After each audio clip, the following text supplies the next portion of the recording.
Hi. Oh my god. Alright, so I live in uni accommodation, so expect that to be not very good. And as you can see, I have no microphone, but I've got a prop. I've got a prop. So as the title suggests, today's video is going to be about Alice in Wonderland, specifically the Tim Burton rendition, and how I feel it's kind of like a social commentary on a woman's place in society from the perspective of someone who doesn't necessarily fit in, which is Alice. So to begin with, let's act like you didn't hear that. Let's act like I'm prepared. So to begin with, I'd like to talk about particularly Alice's mum.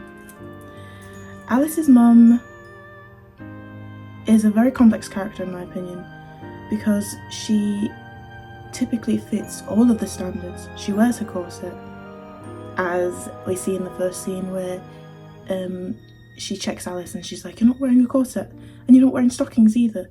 As you can see, she's very conscious about the social norms of their society, and she clearly tries to follow them to the best of her abilities, yet at the same time you can sense that there's a sort of sympathy that she feels towards her daughter, possibly due to the fact that she relates. At the beginning of the movie, we obviously see Alice interacting with her father, and judging from the scenery and the lighting that was chosen for those scenes, there's sort of like a warm hue when Alice's dad is in the frame, versus when Alice is in the carriage with her mum, where it's a bit cooler, less warm, sort of to say that there's a bit of an icy relationship between Alice and her mum versus a warm relationship between Alice and her dad. I think that this is because Alice's dad is able to be different. His difference is celebrated, much like as we see in his meeting with his business partners, how they're all calling him a madman, but like in an endearing way, whereas Alice's mum probably was not treated in that manner. And that's not to say that that's because she's normal, because obviously, not that she's abnormal, but like that's not to say that she's a perfect mold of society. It's just that she feels that she may have molded herself to be that way. Another sign of this, I feel, is when you look at her outfit. At Alice's engagement party, a lot of the people dressed are wearing a sort of like subdued beige, baby pink, blue, yellow, and she is doing the same. She's wearing basically white or light grey, but you can see that she has these specifically like very bright blue earrings, and I feel as though with the camera lighting as well, her eyes are very, very bright blue and like striking in comparison to the rest of everything she's wearing, and in comparison to the people around her as well.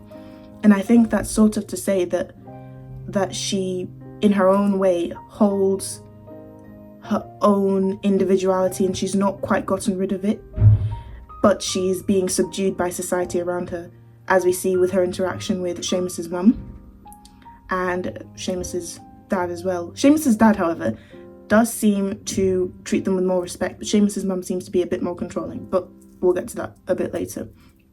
So I feel a bit bad for Alice's mum, because Alice does not necessarily treat her with much understanding, but that's fine because Alice is a child. She doesn't know much, but it's like she feels a bit hopeless. She doesn't know how to relate with her daughter anymore, because she feels she can't relate with her daughter, because she doesn't want her daughter to suffer the same sort of potential pain or pressure that she suffered as well. But she also doesn't want her daughter to necessarily conform. I feel like she's a bit in like a limbo that she doesn't quite understand. And as I said, we would touch on Seamus's mum again, so turn it back to Seamus's mum. I think she's another example of what women would be like in society, their society in particular. Either you're subdued to the point where you turn into Alice's mother, or you accept your role and you become the enforcer. Sort of like how they say the abused become the abusers. Seamus's mum was probably always told to act like a lady, you know, cater to men, do this, do that, which is why when she has her own family, I feel she becomes very controlling over everything, because it's the only sort of control that she has. She tries to control Alice's engagement. She tells Seamus to speed things up when Alice gets there because Alice is a little late. Oops, real. Me too. But she tells Alice to speed up. She tells Alice that she's easily distracted, and she calls the gardeners imbeciles for planting red roses when she asked for, planting white roses when she asked for red. And it's a bit like, it's very minuscule, but she is easily riled up. And she says that she hates rabbits and she loves setting the dogs on them, which shows her sort of internal aggression. And I feel that aggression festers from a feeling of unhappiness with her society, with her place in society. She seems like the kind of person that would be headstrong, but is unfortunately not able to do that, especially since her reflection in Wonderland, I think, is the Queen of Hearts. And the Queen of Hearts is able to take agency, she has agency and she becomes the queen. But Seamus's mum is not allowed to be the queen. She's not the head of the family. She doesn't have a job that she can control. She's not able to truly assert herself in society, therefore she asserts herself over everyone else, I feel. And on the topic of the queens in Wonderland, I think that, I've heard a theory that Wonderland is sort of sort of like it says, a Wonderland, a flip society of what Alice wants. So in Wonderland there are queens, there aren't kings. In Wonderland the Hatter is accepted. People can be just crazy, that is normal. But in Alice's real world, real society, it's not like that. Do you know what? I feel like I've just repeated society quite a lot. Sorry guys. First video. Give me peace. As I was saying, I think the White Queen symbolises Alice's mum, and the Queen of Hearts symbolises Seamus's mum, and the Jabberwocky symbolises Alice's, not necessarily Alice, but society itself. The Queen of Hearts wields the Jabberwocky to enforce fear onto her people, and Alice slays that fear, which I think is a reflection of what will happen later in the movie when she rejects Seamus's offer for marriage, because she is slaying the norms that are trying to be enforced onto her. Yeah, so that's my bit on Wonderland. I talked about Seamus's mum, I talked about Alice's mum. Now to Alice. Right. So Alice, our main character, she's she's clearly made to not be all there. Clearly. I think you can see it with her hair, her character design.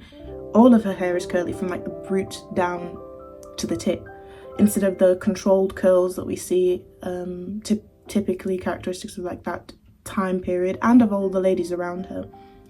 She doesn't wear her stockings, she doesn't wear her corset, because she knows that the corset is uncomfortable. In fact, it's borderline, dangerous for a woman to wear a corset, because your ribs are gone, squish your ribs in, it's not nice. But instead she's looked at like she's weird for questioning those things. Alice says something very important. I will insert the clip here, where she talks about how everyone just does things, essentially. Basically what she's saying is everyone just does things without ever questioning society, because society thinks that that's right. Similar with the corset. Everyone wears a corset because they're told to wear a corset, but they don't actually know why they're wearing a corset, or they don't even question whether wearing a corset is good or not. Which is true. That's kind of what we're like in society right now. let's look at lip filler, BBL. Everyone's getting a BBL, everyone's getting lip filler, so why don't you just go do the same? Like how cosmetic surgery is just being advertised like it's easy. And that's fine, if you want to have surgery, have surgery. But sometimes when you wake up and your skin doesn't look very nice, you don't need to instantly go to the surgical option. You know, if you feel like you've got too much body odor, you don't need to go straight to Botox in your armpits.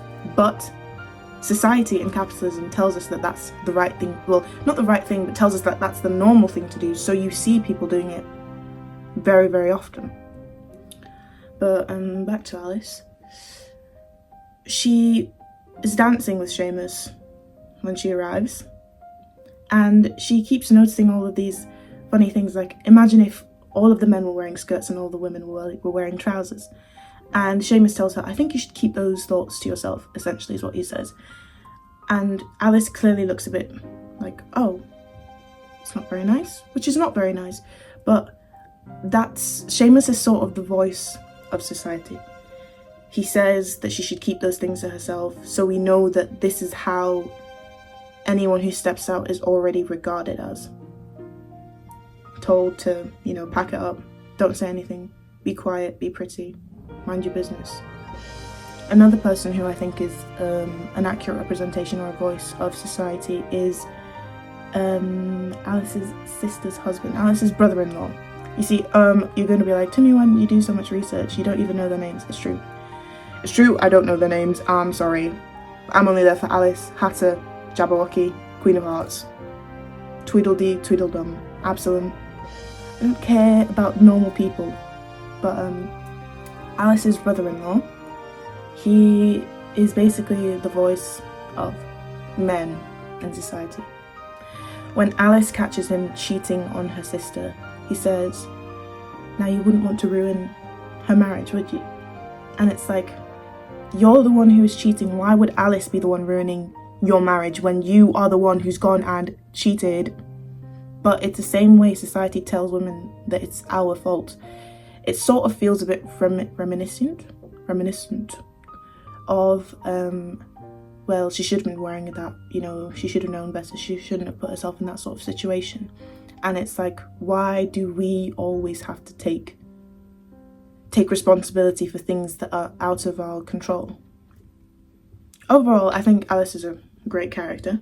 And overall, I think it's a very, very good movie. I think it's a very beautiful movie. I think the use of colours, lovely. I think the styling is beautiful.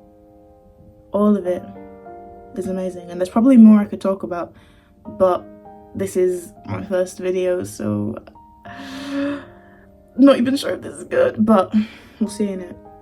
Everyone starts somewhere. But yeah, nice, you know, nice meeting you guys. Yeah.